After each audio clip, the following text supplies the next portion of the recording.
Hi friends, welcome to competitive exam express. അപ്പൊ നമ്മുടെ LDC മാരത്തോണിന്റെ മറ്റൊരു വീഡിയോ ആണ്. ഇന്ന് നമ്മൾ വിവരാവകാശ നിയമവുമായി ബന്ധപ്പെട്ട ഒരു വീഡിയോ ആണ്.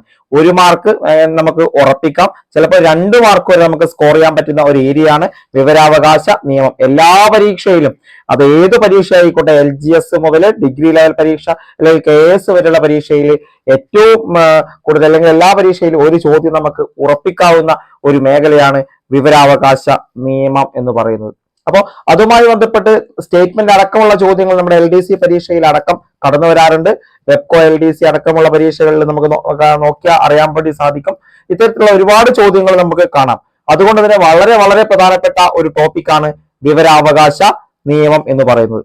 ഇനി എന്താണ് വിവരാവകാശ നിയമം എന്ന് ചോദിച്ചാൽ, അഴിമതി നിയന്ത്രിക്കുന്നതിനും ഉദ്യോഗസ്ഥർക്കിടയിൽ ഉത്തരവാദിത്ത ബോധമുണ്ടാക്കുന്നതിനും ഗവൺമെന്റിന്റെ പ്രവർത്തനങ്ങൾ സുതാര്യമാക്കുന്നതിനുമായി ബന്ധപ്പെട്ട് പാസാക്കിയ നിയമമാണ് വിവരാവകാശ നിയമം. അതായത് അഴിമതി നിയന്ത്രിക്കും, അതുപോലെ ഉദ്യോഗസ്ഥർക്കിടയിൽ എന്താണ് ഒരു ഉത്തരവാദിത്ത ബോധമുണ്ടാക്കും, പിന്നെ ഗവൺമെന്റിന്റെ പ്രവർത്തനങ്ങൾ സുതാര്യമാക്കും. ഇങ്ങനെയുള്ള ഒരു കാര്യങ്ങൾക്ക് വേണ്ടി പാസാക്കപ്പെട്ട നിയമമാണ് എന്ത് വിവരാവകാശ നിയമം എന്ന് പറയുന്നത്. ഈ ഒരു വിവരാവകാശ നിയമം പാസാക്കാൻ കാരണമായ ഒരു പ്രസ്ഥാനമുണ്ട്. അത് മസ്തൂർ കിസാൻ ശക്തി സംഘടൻ എന്ന് പറയുന്ന ഒരു പ്രസ്ഥാനമാണ്. ഏതാണ്? മസ്തൂർ കിസാൻ ശക്തി സംഘടൻ. ഒരുപാട് പരീക്ഷയിൽ ചോദിച്ചിട്ടുണ്ട്, ഓർക്കുക. വിവരാവകാശ നിയമം പാസാക്കാൻ കാരണമായ പ്രസ്ഥാനം അത് മസ്തൂർ കിസാൻ ശക്തി സംഘടനാണ്. ഈ മസ്തൂർ കിസാൻ ശക്തി സംഘടന് നേതൃത്വം നൽകിയ വനിതയാണ് അരുണ റോയ്. മസ്തൂർ കിസാൻ ശക്തി സംഘടന് നേതൃത്വം നൽകിയ വനിത ചോദിച്ചാൽ ഉത്തരം അരുണ റോയ് ആണ്. എന്നാൽ ഈ ഒരു സംഘടനയുടെ രൂപീകരണത്തിൽ, അതായത് മസ്തൂർ കിസാൻ ശക്തി സംഘടന എന്ന സംഘടനയുടെ രൂപീകരണത്തിൽ പങ്കുവഹിച്ച മറ്റ് 2 പേരുകൾ കൂടി പഠിച്ചു വെക്കുക. ഒന്ന് നിഖിൽ ദേ എന്ന് പറയുന്നത്, മറ്റൊന്ന് ശങ്കർ സിംഗുമാണ്. ശങ്കർ സിംഗും നിഖിൽ ദേയും. ഓർക്കുക, വിവരാവകാശ നിയമം പാസാക്കാൻ കാരണമായ പ്രസ്ഥാനമാണ് മസ്തൂർ കിസാൻ ശക്തി സംഘടൻ. ഇതിന് നേതൃത്വം നൽകിയ വനിത അരുണ റോയ് ആണ്. ഈ ഒരു സംഘടനയുടെ രൂപീകരണത്തിൽ പ്രധാന പങ്ക് വഹിച്ച 2 വ്യക്തികളെ കൂടി പഠിച്ചു വെക്കണം. ഒന്ന് നിഖിൽ ദേ എന്ന് പറയുന്ന വ്യക്തിയും മറ്റൊന്ന് ശങ്കർ സിംഗുമാണ്. ഇനി വിവരാവകാശ നിയമം പാസാക്കിയ ഇന്ത്യയിലെ ആദ്യ സംസ്ഥാനം ചോദിച്ചാൽ ഉത്തരം തമിഴ്നാടാണ്. വിവരാവകാശ നിയമം പാസാക്കിയ ഇന്ത്യയിലെ ആദ്യത്തെ സംസ്ഥാനം തമിഴ്നാട്. 1997 തമിഴ്നാട് വിവരാവകാശ നിയമം പാസാക്കിയിട്ടുണ്ട് എന്ന് ഓർക്കുക. ഈ ഒരു വിവരാവകാശ നിയമം വരുന്നതിന് മുന്നെയാണ് പാസാക്കിയത്. ഇനി വിവരാവകാശ നിയമം എന്ന ആശയം ഇന്ത്യയിൽ അവതരിപ്പിച്ച ഇന്ത്യൻ പ്രധാനമന്ത്രി ആരാണ്? അത് VP സിംഗ് ആണ്. വിവരാവകാശ നിയമം എന്ന ആശയം ഇന്ത്യയിൽ ആദ്യമായി അവതരിപ്പിച്ച ഇന്ത്യൻ പ്രധാനമന്ത്രി VP സിംഗ്. ഓർത്തു വെക്കുക, പഠിക്കുക. VP സിംഗ് ആണ്. ഇനി ലോകത്തിൽ ആദ്യമായി വിവരാവകാശ നിയമം പാസാക്കിയ രാജ്യം സ്വീഡനാണ്. ലോകത്തിൽ ആദ്യമായിട്ട് വിവരാവകാശ നിയമം പാസാക്കിയ രാജ്യം ചോദിച്ചാൽ അത് സ്വീഡൻ ആണ് എന്ന് ഓർക്കുക. ഇനി ഇന്ത്യയിലെ വിവരാവകാശ നിയമത്തിന്റെ മുൻഗാമി എന്നറിയപ്പെടുന്ന ഒരു നിയമമുണ്ട്. ഇന്ത്യയിലെ വിവരാവകാശ നിയമത്തിന്റെ മുൻഗാമി എന്നറിയപ്പെടുന്ന ആ നിയമം ചോദിച്ചാൽ അത് ഫ്രീഡം ഓഫ് ഇൻഫർമേഷൻ ആക്ട് 2002 ആണ്. 2002 ഫ്രീഡം ഓഫ് ഇൻഫർമേഷൻ ആക്ട് ആണ് വിവരാവകാശ നിയമത്തിന്റെ മുൻഗാമി എന്നറിയപ്പെടുന്നത്. വ്യക്തമായി പഠിച്ചു വെക്കുക, വിവരാവകാശ നിയമത്തിന്റെ മുൻഗാമി. ഓക്കെ, വിവരാവകാശ നിയമത്തിന്റെ മുൻഗാമി എന്ന് പറയുന്നത് ഫ്രീഡം ഓഫ് ഇൻഫർമേഷൻ ആക്ട് 2002 ആണ്. ഇനി പൗരന്മാർക്ക് അറിയാനുള്ള അവകാശമാണ് വിവരാവകാശം എന്ന് പറയുന്നത്. ഇങ്ങനെയുള്ള പൗരന്മാർക്ക് അറിയാനുള്ള അവകാശം നിയമപരമായി ലഭിച്ച എത്രാമത്തെ രാജ്യമാണ് ഇന്ത്യ എന്ന് ചോദിച്ചാൽ 55ാമത്തെ രാജ്യമാണ്. എത്രയാണ്? 55ാമത്തെ രാജ്യമാണ്. പൗരന്മാർക്ക് വിവരമറിയാനുള്ള അവകാശം നിയമപരമായി ലഭിച്ച 55ാമത്തെ രാജ്യമാണ് ഇന്ത്യ എന്ന് പറയുന്നത്. മറ്റൊന്ന്, പരീക്ഷയിലൊക്കെ ചോദ്യങ്ങളായി വന്ന ഒരു ഏരിയ, ജനാധിപത്യത്തിന്റെ സൂര്യ തേജസ് എന്നറിയപ്പെടുന്ന നിയമം. ജനാധിപത്യത്തിന്റെ സൂര്യ തേജസ് എന്നറിയപ്പെടുന്ന നിയമം ചോദിച്ചാൽ അത് വിവരാവകാശ നിയമമാണ്. ജനാധിപത്യത്തിന്റെ സൂര്യ തേജസ് എന്നാണ് വിവരാവകാശ നിയമം അറിയപ്പെടുന്നത്. ഒരുപാട് തവണ പരീക്ഷയിൽ ചോദിച്ച ഒരു ചോദ്യമാണ്. ജനാധിപത്യത്തിന്റെ സൂര്യ തേജസ് എന്നറിയപ്പെടുന്ന നിയമം ഏതാണ്? അത് വിവരാവകാശ നിയമം. ഓക്കെ, മറന്നു പോകാതെ പഠിച്ചു വെക്കുക. ഈ നമ്മൾ പറയുന്ന ഈ വീഡിയോ ക്ലാസ്സുകൾ ഒരു തവണ കണ്ട ശേഷം നിങ്ങൾ ഇതിന്റെ PDF കൂടി വായിച്ചു നോക്കണം. അങ്ങനെ അത് വായിച്ച് അത് മനഃപ്പാഠമാക്കുക. ഒരു 1-2 തവണ നിങ്ങൾക്ക് ജസ്റ്റ് വായിച്ചാൽ മതിയാകും, അത് മനസ്സിൽ കിട്ടും. അല്ലെങ്കിൽ ചോദ്യ പേപ്പർ കാണുമ്പോൾ നമുക്ക് കിട്ടും. നിങ്ങൾ മനസ്സിലാക്കുക, ഇതൊരു ഒബ്ജക്റ്റീവ് പരീക്ഷയാണ്. നമ്മുടെ പരീക്ഷകളെല്ലാം ആ പരീക്ഷകളിൽ നമ്മുടെ മനസ്സിൽ മൈൻഡിൽ അത് പിടിച്ചു നിർത്തുക എന്നതാണ് പ്രധാനപ്പെട്ട കാര്യം. അതായത് ആ വാക്യം കാണുമ്പോൾ ഇത് ഇവിടെ പഠിച്ചതാണ് എന്ന് ഒരു ബോധ്യം നമുക്ക് ഉണ്ടായാൽ മതി എന്ന് മനസ്സിലാക്കുക. അങ്ങനെ ഉണ്ടായാൽ നമുക്ക് ഈ തരങ്ങളിലേക്ക് വളരെ എളുപ്പത്തിൽ എത്താൻ വേണ്ടി സാധിക്കും. ഓക്കെ, ഇനി വിവരാവകാശ ഭേദഗതി നിയമം 2019 നടന്നിട്ടുണ്ട്. വിവരാവകാശ നിയമം 2019 ഭേദഗതി ചെയ്തിട്ടുണ്ട്. ഇപ്രകാരം ഭേദഗതി ചെയ്യപ്പെട്ട വകുപ്പുകൾ ചോദിച്ചാൽ 13, 16, 27 വകുപ്പുകളാണ്. 13, 16, 27 വകുപ്പുകളാണ് എന്ന് ഓർത്തു വെക്കുക. ഇനി വിവരാവകാശ നിയമം നിലവിൽ വന്നത് എപ്പോഴാണ്? 2005 ഒക്ടോബർ 12-ന്. 2005 ഒക്ടോബർ 12-നാണ് വിവരാവകാശ നിയമം നിലവിൽ വരുന്നത്. 2005 ഒക്ടോബർ 12. 2005 ഒക്ടോബർ 12 ഇമ്പോർട്ടന്റ് അവിടെ ഓർത്ത് വെക്കുക. ചോദിച്ചിട്ടുണ്ട് ഒരുപാട് പരീക്ഷകളിൽ, വർഷം മാത്രമായിട്ട് ഒരുപാട് പരീക്ഷകൾ ചോദിച്ചിട്ടുണ്ട്. വിവരാവകാശ നിയമം നിലവിൽ വന്നത് 2005.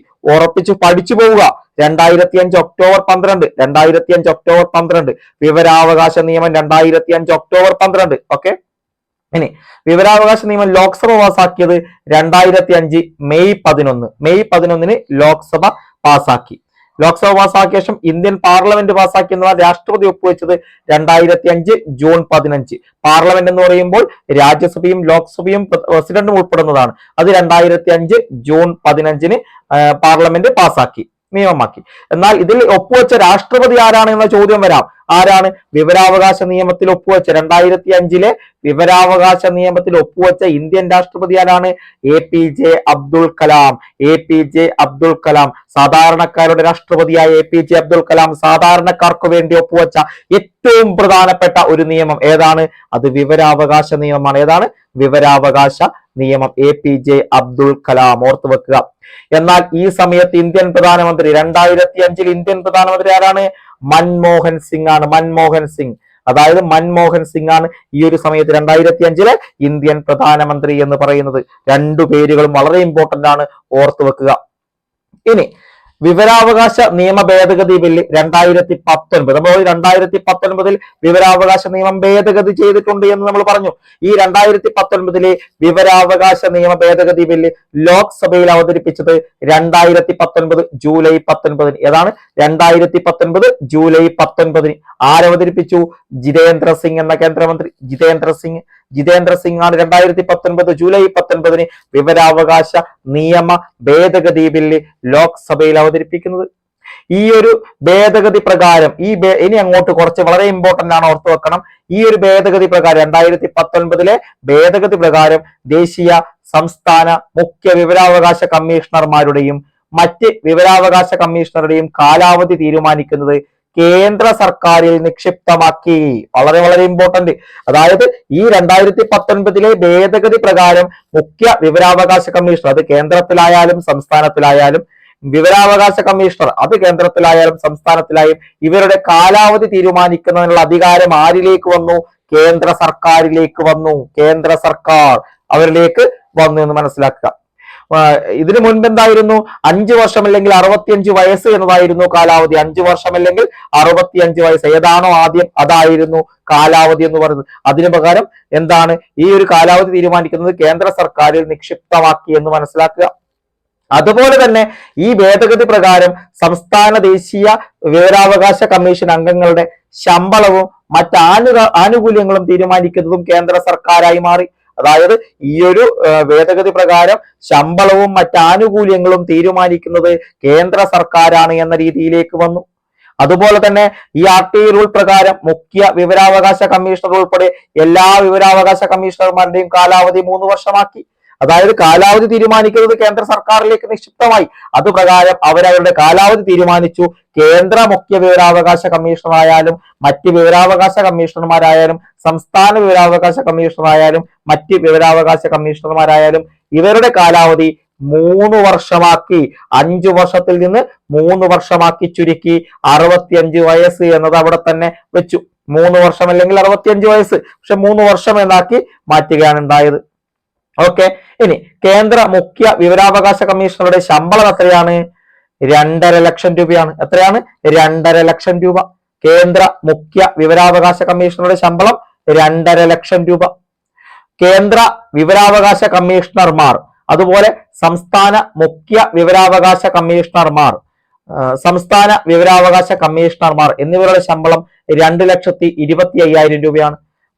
കേന്ദ്ര മുഖ്യ വിവരാവകാശ കമ്മീഷണറുടെ 2.5 ലക്ഷം, എന്നാൽ കേന്ദ്ര വിവരാവകാശ കമ്മീഷണർ, സംസ്ഥാന മുഖ്യ വിവരാവകാശ കമ്മീഷണർ, സംസ്ഥാന വിവരാവകാശ കമ്മീഷണർമാർ എന്നിവരുടെ ശമ്പളം 2,25,000 രൂപയാക്കി മാറ്റി. ഇനി ഇങ്ങനെയാണ് ഇതിലേക്ക് വന്നത്. ഇനി ഈ ഒരു ഭേദഗതി ബില്ല് ലോക്സഭ പാസാക്കിയത് 2019 ജൂലൈ 22-നാണ്. 2019 ജൂലൈ 22-ാം തീയതി ഈ ഒരു ഭേദഗതി എന്ത് ചെയ്തു? ലോക്സഭ പാസാക്കി. 2019 ജൂലൈ 25-ന് രാജ്യസഭയും ഈ ഒരു ഭേദഗതി പാസാക്കി. 2019 ജൂലൈ 25-ന് രാജ്യസഭയും ഈ ഒരു ഭേദഗതി ബില്ല് പാസാക്കി. 2019 ഓഗസ്റ്റ് 1-ന് രാഷ്ട്രപതി അംഗീകരിച്ചു. ആരായിരുന്നു രാഷ്ട്രപതി? രാംനാഥ് കോവിന്ദ്. 2019 രാഷ്ട്രപതി രാംനാഥ് കോവിന്ദ്. രാംനാഥ് കോവിന്ദ് എന്ത് ചെയ്തു? 2019 ഓഗസ്റ്റ് 1-ന് ഈ ഒരു ബില്ലിൽ എന്ത് ചെയ്തു? ഒപ്പുവെച്ചു. അത് നിയമമായി, ഭേദഗതി നിയമമായി. ഇപ്പോ 2019 ഓഗസ്റ്റ് 1-ന്. ഇനി വളരെ പ്രധാനപ്പെട്ടതാണ്, വിവരാവകാശ നിയമത്തിന്റെ ലക്ഷ്യം എന്താണ്? വിവരാവകാശ നിയമത്തിന്റെ ലക്ഷ്യം: 1. അഴിമതി നിർമാർജനം ചെയ്യുക. 2. പൊതു അധികാര സ്ഥാപനങ്ങളുടെ പ്രവർത്തനങ്ങളിൽ ഉത്തരവാദിത്വവും സുതാര്യതയും ഉറപ്പുവരുത്തുക. പൊതു അധികാര സ്ഥാപനങ്ങളുടെ പ്രവർത്തനങ്ങളിൽ ഉത്തരവാദിത്വവും സുതാര്യതയും ഉറപ്പുവരുത്തുക. ഭരണാധികാരികൾക്ക് ജനങ്ങളോടുള്ള പ്രതിബദ്ധത ഉറപ്പുവരുത്തുക. സർക്കാരിനെ ചോദ്യം ചെയ്യാൻ പൗരന്മാരെ പ്രാപ്തരാക്കുക എന്നിങ്ങനെയുള്ള 4 പ്രധാനപ്പെട്ട ലക്ഷ്യങ്ങളാണ്. 1. അഴിമതി നിർമാർജനം ചെയ്യുക. 2. പൊതു അധികാര സ്ഥാപനങ്ങളുടെ പ്രവർത്തനങ്ങളിൽ ഉത്തരവാദിത്വവും സുതാര്യതയും ഉറപ്പുവരുത്തുക. ഭരണാധികാരികൾക്ക് ജനങ്ങളോടുള്ള പ്രതിബദ്ധത ഉറപ്പുവരുത്തുക.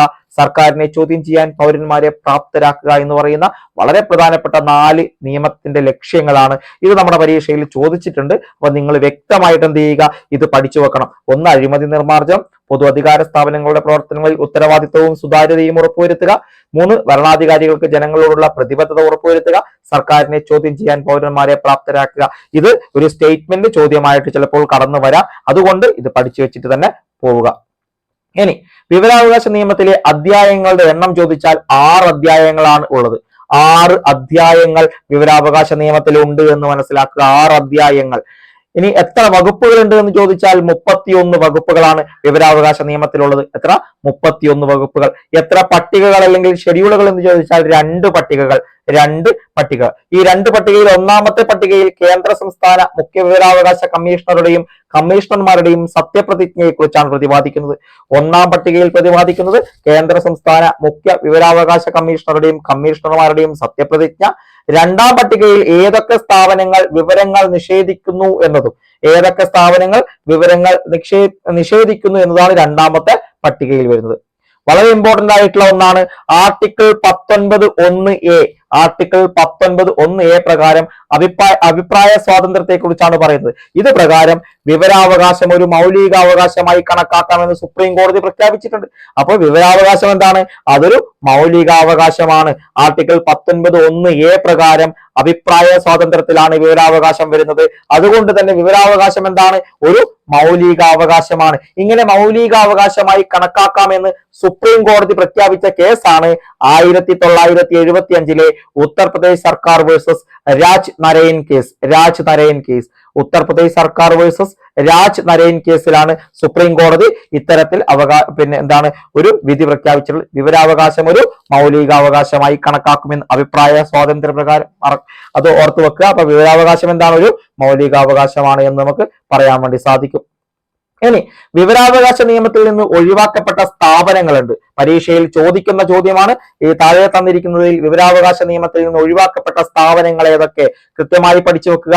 1. Intelligence bureau. നമ്മുടെ ഐബിയുടെ വിവരങ്ങൾ ഒഴിവാക്കപ്പെട്ടിട്ടുണ്ട്. ഡയറക്ടറേറ്റ് ഓഫ് റവന്യൂ ഇന്റലിജൻസിന്റെ ഒഴിവാക്കപ്പെട്ടിട്ടുണ്ട്. സെൻട്രൽ ഇക്കണോമിക് ഇന്റലിജൻസ് ബ്യൂറോയുടെ ഒഴിവാക്കപ്പെട്ടിട്ടുണ്ട്. ഡയറക്ടറേറ്റ് ഓഫ് എൻഫോഴ്സ്മെന്റിന്റെ ഒഴിവാക്കപ്പെട്ടിട്ടുണ്ട്. Narcotics control bureau ഒഴിവാക്കപ്പെട്ടിട്ടുണ്ട്.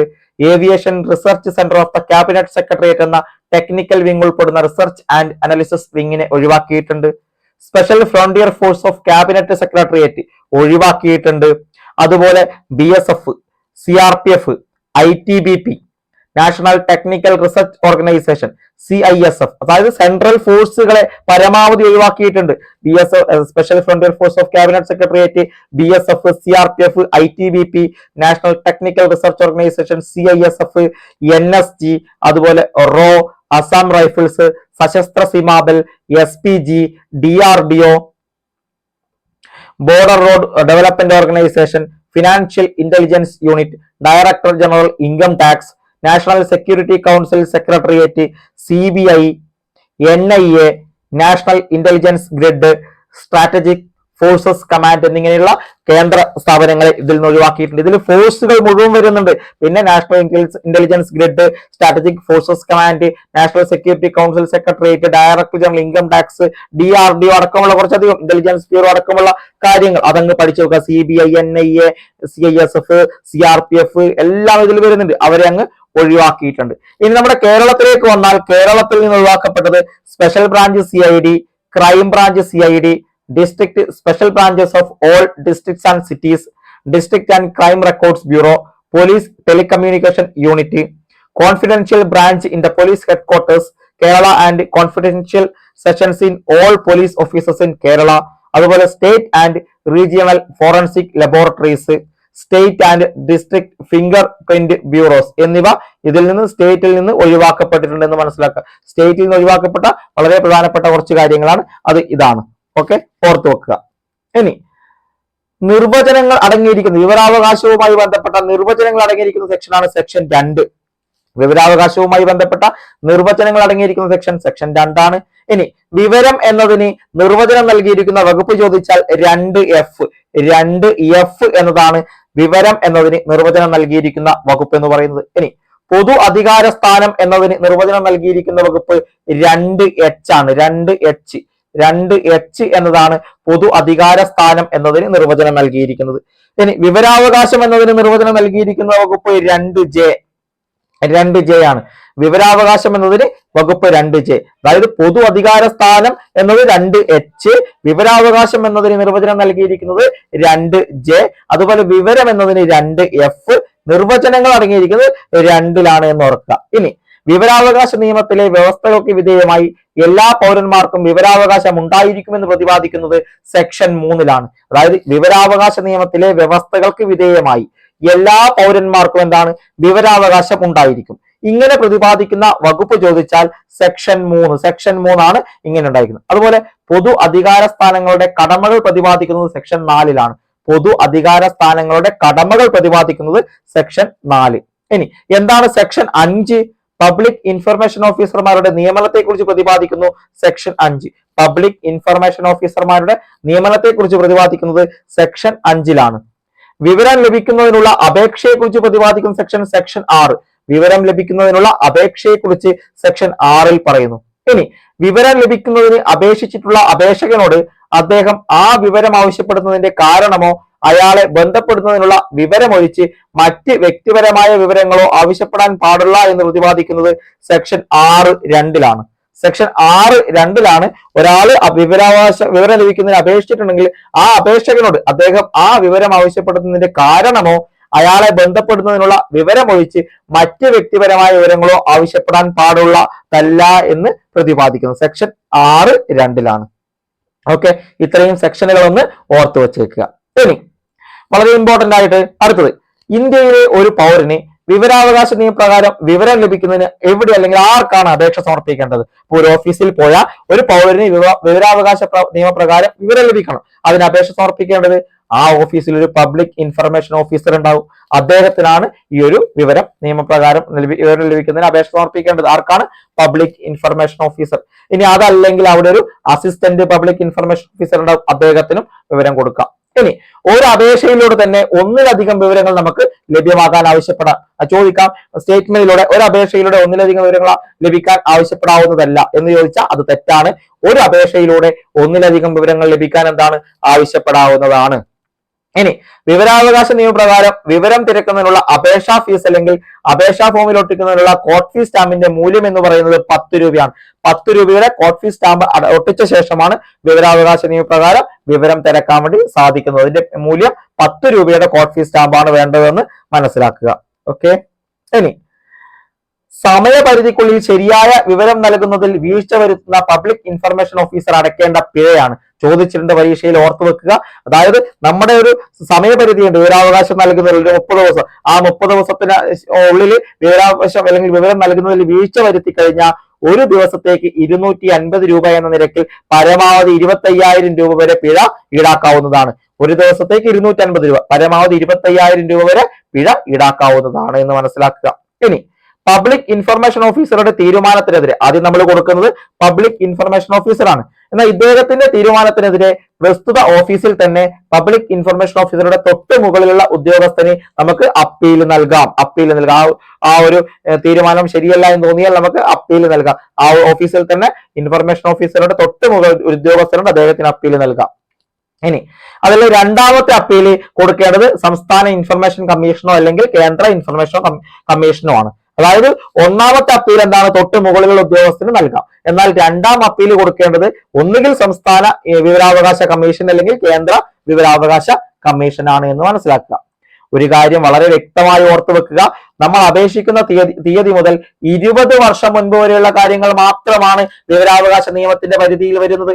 നമ്മൾ അപേക്ഷിക്കുന്ന ആ തീയതി മുതൽ, ഇന്നത്തെ തീയതി മുതൽ 20 വർഷം മുൻപ് വരെയുള്ള കാര്യങ്ങൾ മാത്രമായിരിക്കും വിവരാവകാശ നിയമത്തിന്റെ പരിധിയിൽ വരുന്നത്. വളരെ ഇമ്പോർട്ടന്റ് ആണ്, വളരെ ഇമ്പോർട്ടന്റ് ആണ്, ഓർത്തു വെക്കുക. ഇനി മറ്റൊരു പ്രധാനപ്പെട്ട ഇമ്പോർട്ടന്റ് ആയിട്ടുള്ള ഒന്ന്, സുപ്രീം കോടതിക്കും ഹൈക്കോടതിക്കും ഒഴികെ മറ്റൊരു കോടതിക്കും എന്താണ് വിവരാവകാശ നിയമം സംബന്ധിച്ച കേസിൽ ഇടപെടാൻ അധികാരമില്ല എന്ന വസ്തുത കൂടി പഠിച്ചു വെക്കുക. സുപ്രീം കോടതിക്കും ഹൈക്കോടതിക്കും മാത്രമേ വിവരാവകാശ നിയമം സംബന്ധിച്ച കേസിൽ ഇടപെടാൻ അധികാരമുള്ളൂ. ഇമ്പോർട്ടന്റ് ആയിട്ട് പഠിച്ചു വെക്കുക. സ്റ്റേറ്റ്മെന്റ് ആണ് മക്കളെ. സ്റ്റേറ്റ്മെന്റ് വന്നു കഴിഞ്ഞാൽ ഇത്തരത്തിലുള്ള ചോദ്യങ്ങൾ വരും. അതായത് വിവരാവകാശ നിയമം സംബന്ധിച്ച കേസിൽ ആദ്യ നടപടി എന്ന് ഇത് കൊടുക്കേണ്ടത് നമ്മുടെ ജില്ലാ കോടതിയിലേക്കാണ് എന്ന് പറഞ്ഞ് ചിലവ് വന്നാൽ അത് പറ്റില്ല. ഹൈക്കോടതിക്കും സുപ്രീം കോടതിക്കും മാത്രമേ ഇത്തരത്തിലൊരു കേസിൽ ഇടപെടാൻ അധികാരമുള്ളൂ എന്ന വസ്തുത നിങ്ങൾ മനസ്സിലാക്കുക. ഇനി സുപ്രീം കോടതി ചീഫ് ജസ്റ്റിസിന്റെ ഓഫീസ് വിവരാവകാശത്തിന്റെ പരിധിയിൽ വരുമോ? വരും എന്നോർത്ത് വെച്ച് പഠിക്കുക. സുപ്രീം കോടതി ചീഫ് ജസ്റ്റിസിന്റെ ഓഫീസ് വിവരാവകാശത്തിന്റെ പരിധിയിൽ വരും. ഇങ്ങനെ വിധിച്ചത് സുപ്രീം കോടതി public information officer versus Subhash Chandra Agarwal കേസിലാണ്. നമ്മളെ രഞ്ജൻ ഗൊഗോയ് ചീഫ് ജസ്റ്റിസ് ആയിരുന്ന സമയത്താണ് അദ്ദേഹത്തിന്റെ ഓഫീസിനെ അല്ലെങ്കിൽ ചീഫ് ജസ്റ്റിസിന്റെ ഓഫീസിനെ വിവരാവകാശത്തിന്റെ പരിധിയിലേക്ക് കൊണ്ടുവരുന്നത്. അത് സുപ്രീം കോടതി public information officer versus Subhash Chandra Agarwal കേസിലാണ് എന്ന് ഓർക്കുക. ഓക്കെ. ഇനി നമുക്ക് A4 A3 പേജിൽ വിവരം ലഭിക്കുന്നതിന് ഒരു നിശ്ചിത ഫീസ് കൊടുക്കണം. അതായത് A4ലോ അല്ലെങ്കിൽ A3 പേജിലോ ആണ് വിവരം ലഭിക്കുക. അതിന് നൽകേണ്ട ഫീസ് പേജ് 1-ന് 2 രൂപയായിരുന്നു മുൻപ്. പുതിയ നിരക്ക് ഇത് 3 രൂപയായി മാറ്റിയിട്ടുണ്ട്. പണ്ട് 2 രൂപ എന്നതായിരുന്നു A4ലോ A3ലോ വിവരം ലഭിക്കുന്നതിന് നൽകേണ്ടത് ഒരു പേജിലാണ്. എന്നാൽ നിലവിൽ അത് ഒരു പേജിന് 3 രൂപ എന്ന രീതിയിലാണ് പുതിയ നിരക്ക്.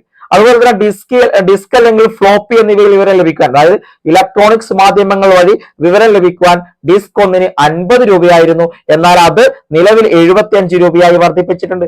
50 രൂപ എന്നത് 75 രൂപയായി വർദ്ധിപ്പിച്ചിട്ടുണ്ട്. വളരെ വ്യക്തം. ആദ്യം 50 രൂപ, നിലവിൽ 75 രൂപ. ഈ രണ്ട് കാര്യങ്ങളും പുതിയ അപ്ഡേഷനോടെ തന്നെ പഠിച്ചു വെക്കുക. ഓക്കെ.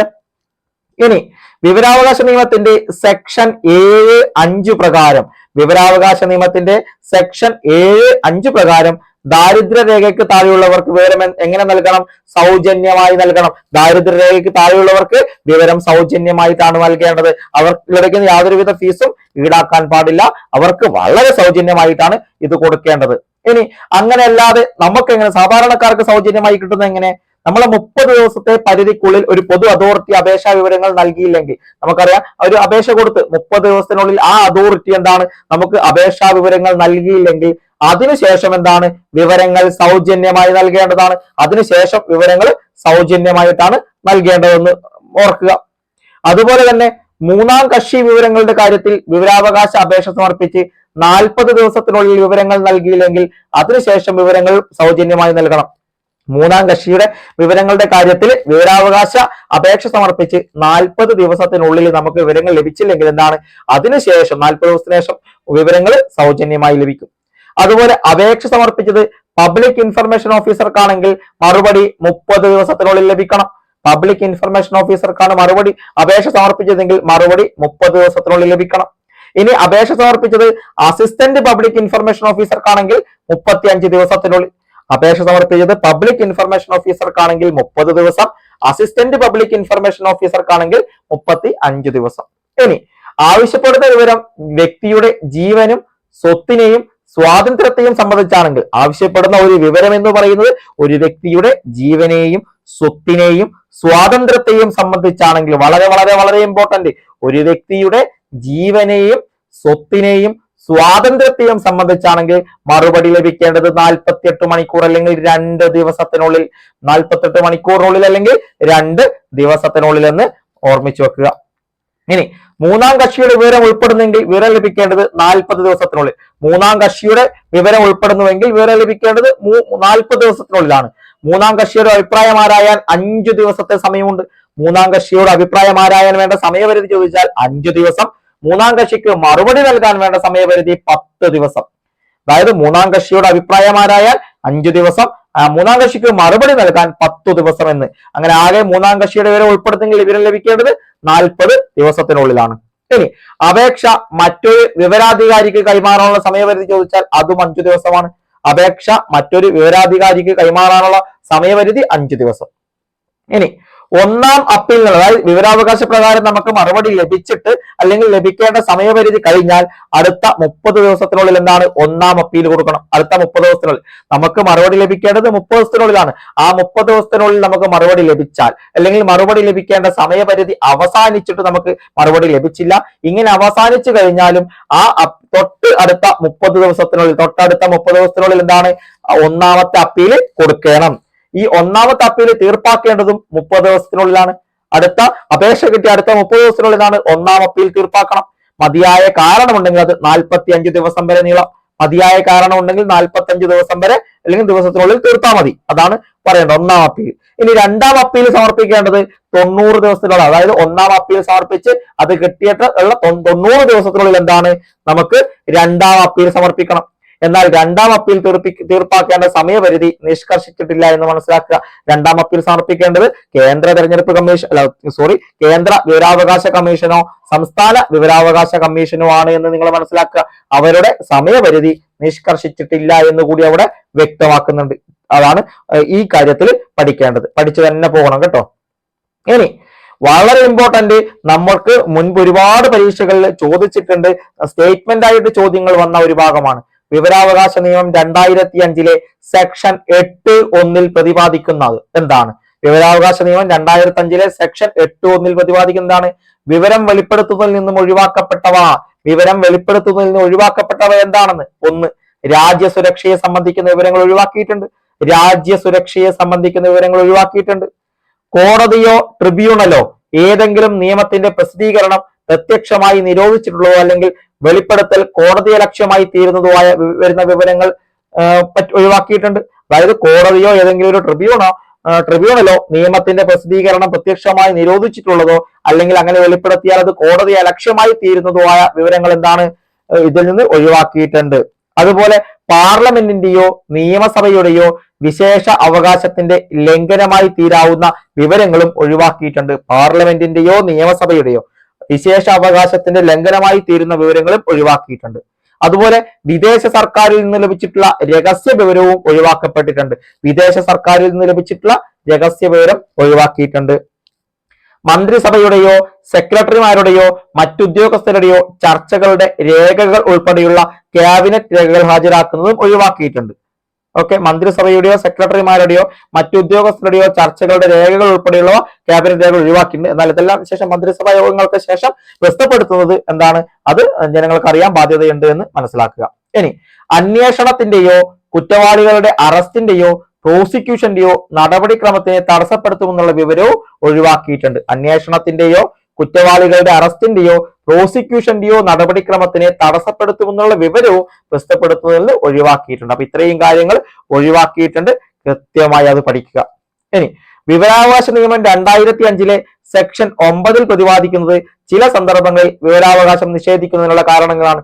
ചില സന്ദർഭങ്ങളിൽ വിവരാവകാശം നിഷേധിക്കുന്നതിനുള്ള കാരണമാണ്. ഇനി മൂന്നാം കക്ഷിയുടെ വിവരങ്ങൾ പ്രതിപാദിക്കുന്ന സെക്ഷൻ ചോദിച്ചാൽ സെക്ഷൻ 11 മൂന്നാം കക്ഷിയുടെ വിവരങ്ങൾ പ്രതിപാദിക്കുന്ന സെക്ഷൻ 11. ഇനി വിവരാവകാശ നിയമപ്രകാരം അപേക്ഷ സമർപ്പിച്ച ആദ്യ വ്യക്തി ചോദിച്ചാൽ ഷാഹിദ് റാസ ബെർണോയി ആണ്. ഷാഹിദ് റാസ ബെർണോയി എന്ന് പറയുന്ന ആളാണ് ആദ്യമായി വിവരാവകാശ നിയമപ്രകാരം അപേക്ഷ സമർപ്പിച്ചത്. മറ്റൊന്ന്, ടെലിഫോണിലൂടെ വിവരാവകാശ നിയമപ്രകാരം അപേക്ഷ സമർപ്പിക്കുന്നതിനുള്ള സംവിധാനം ഏർപ്പെടുത്തിയ ആദ്യത്തെ സംസ്ഥാനം ഉത്തർപ്രദേശാണ്. ടെലിഫോണിലൂടെ വിവരാവകാശ നിയമപ്രകാരം അപേക്ഷ സമർപ്പിക്കുന്നതിനുള്ള സംവിധാനം ഏർപ്പെടുത്തിയ ആദ്യ സംസ്ഥാനം ഉത്തർപ്രദേശാണ് എന്ന് മനസ്സിലാക്കുക. അടുത്തത് കേന്ദ്ര വിവരാവകാശ കമ്മീഷനാണ്. കേന്ദ്ര വിവരാവകാശ കമ്മീഷൻ ഏത് മന്ത്രാലയത്തിന്റെ കീഴിൽ വരുന്നു? മിനിസ്ട്രി ഓഫ് പേഴ്സണൽ ട്രെയിനിങ്ങിന്റെ കീഴിലാണ്. മിനിസ്ട്രി ഓഫ് പേഴ്സണൽ ട്രെയിനിങ്ങിന്റെ കീഴിലാണ് കേന്ദ്ര വിവരാവകാശ കമ്മീഷൻ വരുന്നത്. ഇനി കേന്ദ്ര വിവരാവകാശ കമ്മീഷനിൽ ആരൊക്കെയാണ് അംഗങ്ങൾ? ഒരു ചീഫ് ഇൻഫർമേഷൻ കമ്മീഷണർ ഉണ്ടാവും. 10ൽ കൂടാത്ത ഇൻഫർമേഷൻ കമ്മീഷണർമാർ. 10ൽ കൂടാൻ പാടില്ല, അതാണ്. 10ൽ കൂടാത്ത ഇൻഫർമേഷൻ കമ്മീഷണർമാരുമാണ് കേന്ദ്ര വിവരാവകാശ കമ്മീഷനിലുള്ളത്. ഒരു മുഖ്യ വിവരാവകാശ കമ്മീഷണർ, 10ൽ കൂടാത്ത വിവരാവകാശ കമ്മീഷണർമാർ എന്നിവർ ഉൾപ്പെടുന്നു. ഇത് സെക്ഷൻ 12(2) ഇങ്ങനെ പറയുന്നത്. ഇനി കേന്ദ്ര മുഖ്യ വിവരാവകാശ കമ്മീഷണറായ ആദ്യ വ്യക്തി ആരാണ്?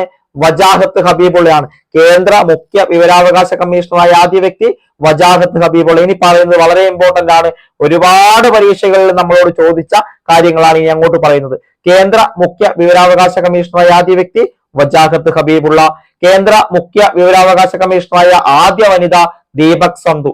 കേന്ദ്ര മുഖ്യ വിവരാവകാശ കമ്മീഷണറായ ആദ്യ വനിത ദീപക് സന്ധു. രണ്ടാമത്തെ വനിത സുഷമ സിംഗ്. ഒന്നാമത്തെ മുഖ്യ വിവരാവകാശ കമ്മീഷണറായ വനിത ദീപക് സന്ധു, രണ്ടാമത്തത് സുഷമ സിംഗ്. ആദ്യത്തെ മുഖ്യ വിവരാവകാശ കമ്മീഷണറായ വ്യക്തി വജാഹത്ത് ഹബീബുള്ള. നിലവിലെ മുഖ്യ വിവരാവകാശ കമ്മീഷണർ ആരാണ്?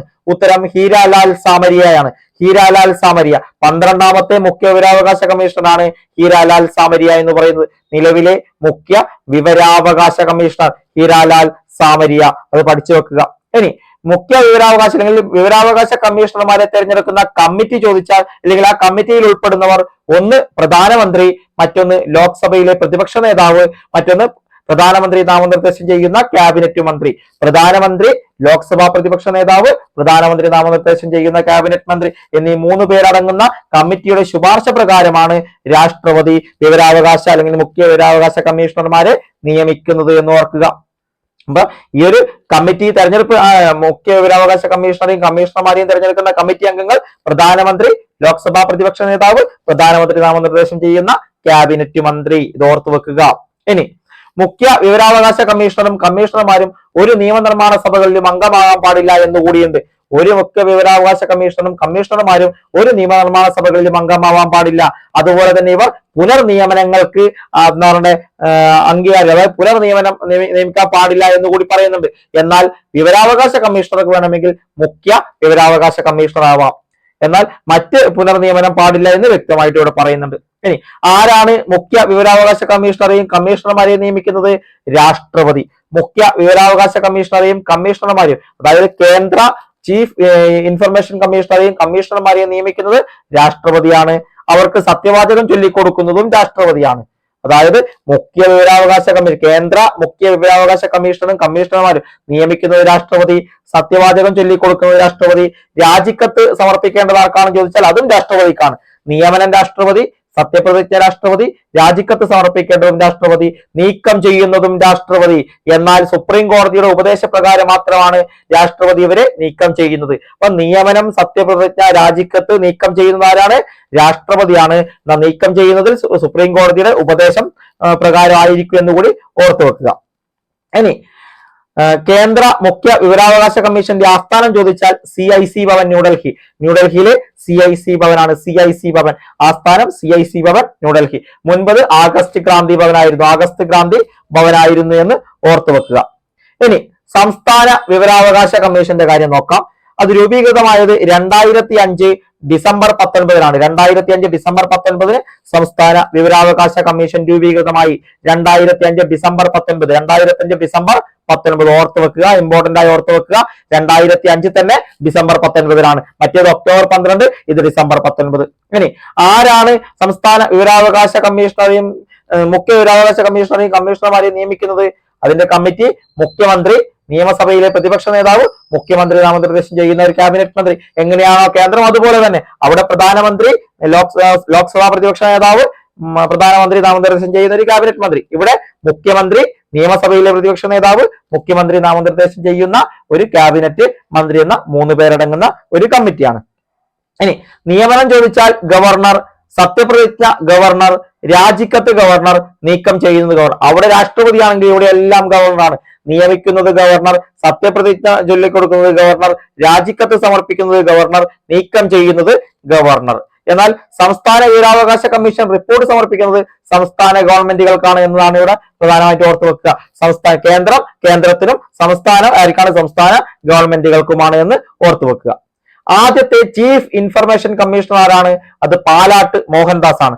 ആദ്യ ചീഫ് ഇൻഫർമേഷൻ കമ്മീഷണർ എന്ന് പറയുന്നത് പാലാട്ട് മോഹൻദാസും നിലവിലെ സംസ്ഥാന chief information commissioner V Hari നായരുമാണ്. വി ഹരി നായർ നിലവിൽ സംസ്ഥാന ചീഫ് ഇൻഫർമേഷൻ കമ്മീഷണറാണ് വി ഹരി നായരാണ്. വി ഹരി നായരാണ് സംസ്ഥാന മുഖ്യ വിവരാവകാശ കമ്മീഷണർ എന്ന് പറയുന്നത്. ഏറ്റവും ആദ്യം പാലാട്ട് മോഹൻദാസ് ആയിരുന്നു. നിലവില് വി ഹരി നായർ. ഇതിന് തൊട്ട് മുമ്പ് വിശ്വാസ് മേത്ത ആയിരുന്നു. വിശ്വാസ് മേത്ത.